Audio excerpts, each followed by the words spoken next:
Owen Hussein here from FightHype.com. I'm here with Head of Boxing Adam Smith. Adam, firstly, we're here at the Rathbone Gym. We see Regis Prograis here for his fight with Josh Taylor for the World Boxing Super Series final and the unification clash. But before I get to that, let's address the very sad news that broke last night. Patrick Day fighting on the DAZN card on Saturday night, unfortunately passed away on Saturday night.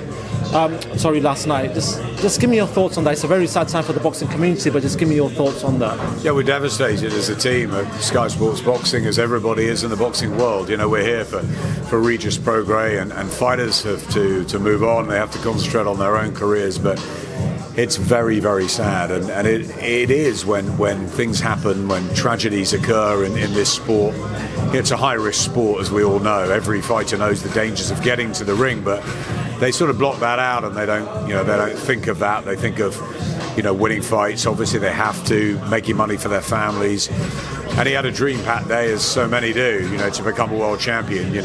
Eddie said to me, we weren't out in Chicago, but we did cover the fight.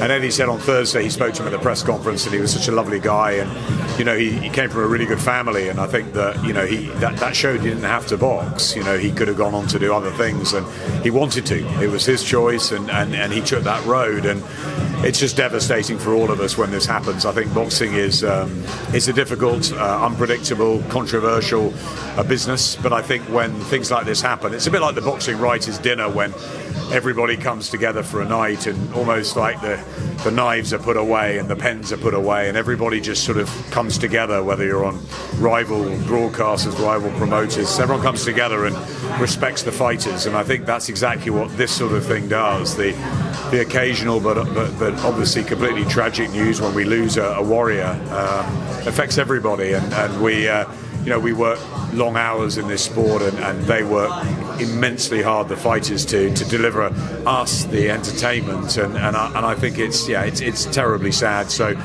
look, our hearts, our thoughts, everything goes out to everyone involved, to the whole team, to Lou DiBella and the whole team that were around Patrick Day, to his family and friends more than anybody, and we're devastated. And I also heard late last night as well from my friend Tommy Gilmore that we lost Benny King, who was an immense character, especially in the early days of Sky Sports, when we were up in Scotland a lot, following the likes of your Scott Harrisons, at the end of Gary Jacobs' career, and Alex Arthur, and many great times up there in Scotland. I worked with Jim Watt for many years, and we were very, very close to Benny King. He was a wonderful cutsman, trainer, manager, character in boxing, and so I was really sad about that as well. So for two different reasons, it's been a dark day for the sport.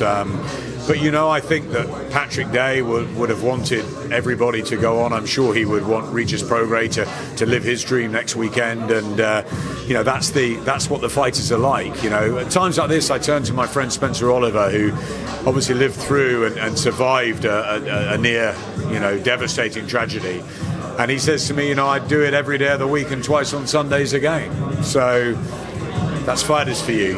They make the decision to go in. They're not forced to. And we know boxing does so much good with kids who would go wayward otherwise, and the dedication and discipline that it brings to men and to women, and the fact that boxing's going through such a halcyon period at the moment makes it particularly hard to digest. But our thoughts are with them today, and over the coming weeks. Obviously, as excited as we are with Newcastle this weekend and with the O2 next weekend, we have to stop and think, and medical advancements have been brilliant over the years, and check weigh-ins, and doctors at ringside and all that sort of stuff, but we should always look to do more. Anything that can help make boxing as safe as it possibly can. We know the dangers. We should all look. When these things happen, we should always look at how we can, move on and move better. But unfortunately, they do, and our thoughts and prayers are with the family. I just want to reiterate that the thoughts and prayers are with his family from Team FightHype as well. Let's talk about why we're here today.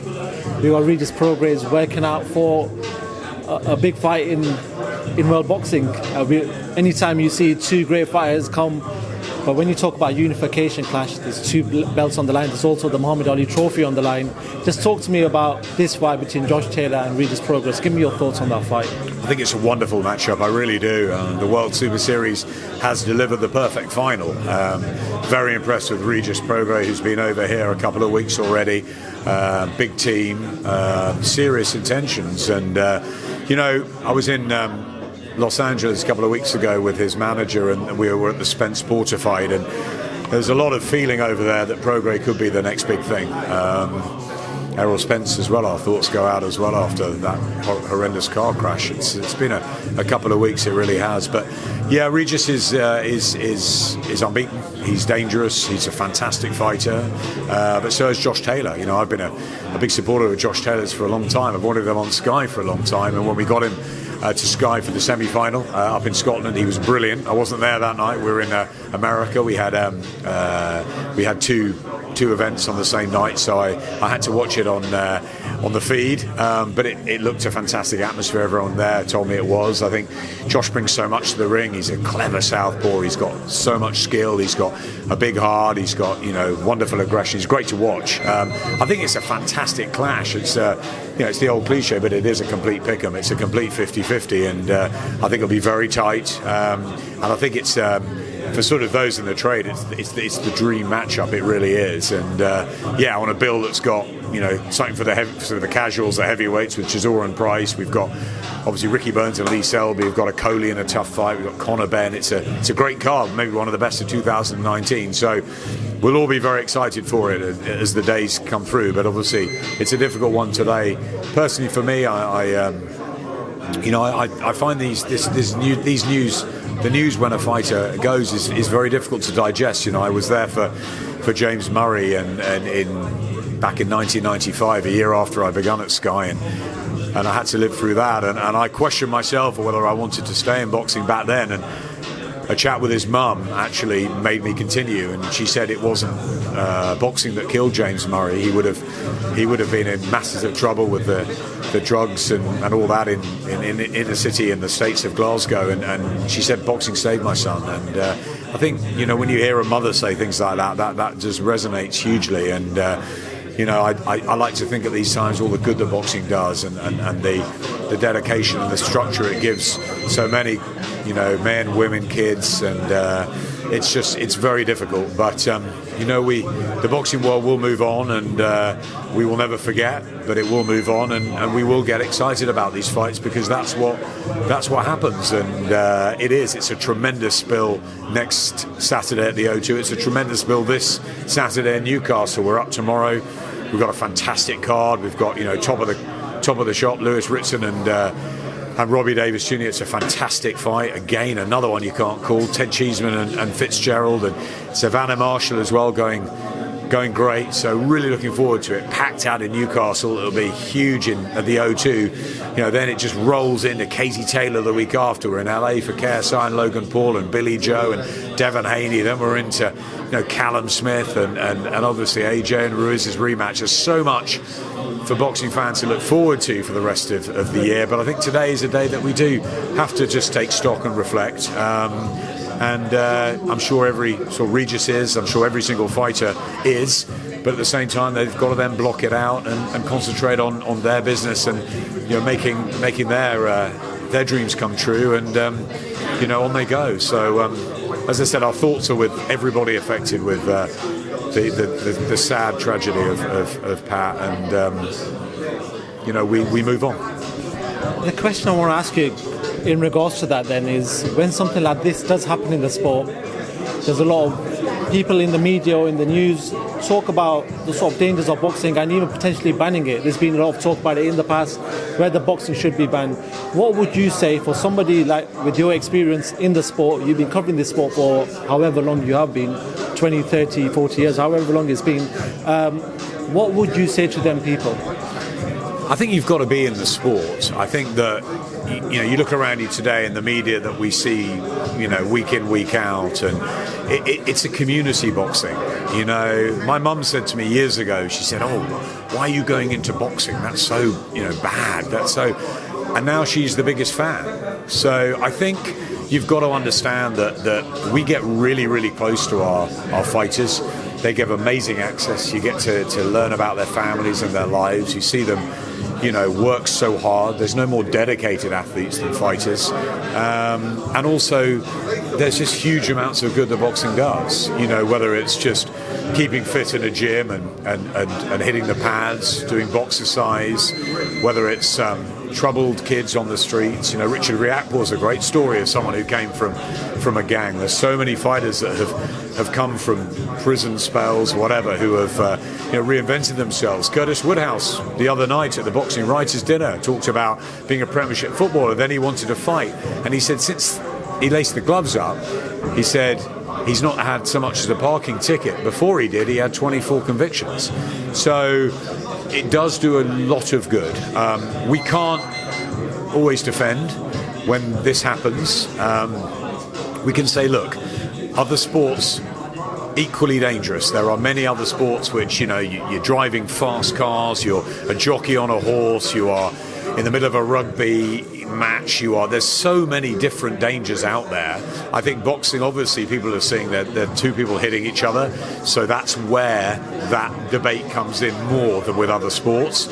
But I think that you have to sort of be in boxing to really understand the good it does, the community that it has, the dreams that fighters can make true. And it's not just a money thing, it's feeling better about themselves. Look at Tyson Fury and the mental depression and the trouble he went through, and he's come back and he's found that sort of peace in the ring. And I think a lot of fighters do that.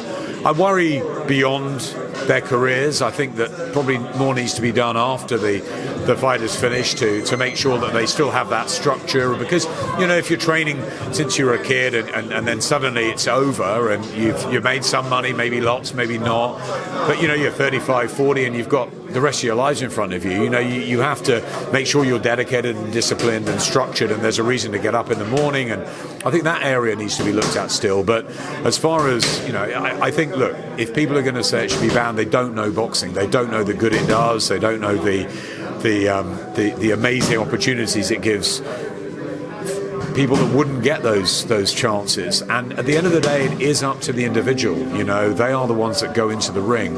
I have enormous respect for every single fighter that goes in the ring. There's a lot of debate about KSI and Logan Paul at the moment. A lot of look at journeymen, they lose 25 in a row, should they still be fighting? I have respect for every single one at whatever level that gets in the ring. They're a lot braver than me. They're a lot braver than a lot of people out there. But it is their choice to get into the ring, and I think we have to remember that. So what I'd say is, look at the great boxing does. Look at Katie Taylor, who, when she was 11, all she wanted to do was fight. She had to dress up as a boy to make her dreams come true. Look at her now. She's so dedicated. She's so driven. She's so structured. What if she hadn't had that? What would have happened to her? What would have happened to the likes of Richard Riakporhe if there wasn't boxing when he was struggling in gangs? It does do immense amount of good, and I think that it will continue to do that. But unfortunately, every so often, things like this do happen, and I think probably it's someone like Spencer Oliver that needs to get together with these guys who are saying it should be banned. They're saying, look at me, I would do this all over again, and so would Pat Day, and so would James Murray, and so would all these. Look, listen to James Murray's mum. All these fighters, these tragedies that we've had, and a lot of them have recovered, but the ones that we've lost that have died through the sport, it's terrible, and we can't defend that. We can't defend boxing from that. It is highly dangerous, but I always cling to the fact it does a lot more good than bad, and the community comes together, and there's nothing quite like boxing. So I think you have to be rooted in boxing to really understand the camaraderie, the support, the passion, and the difference that boxing makes that other sports just don't.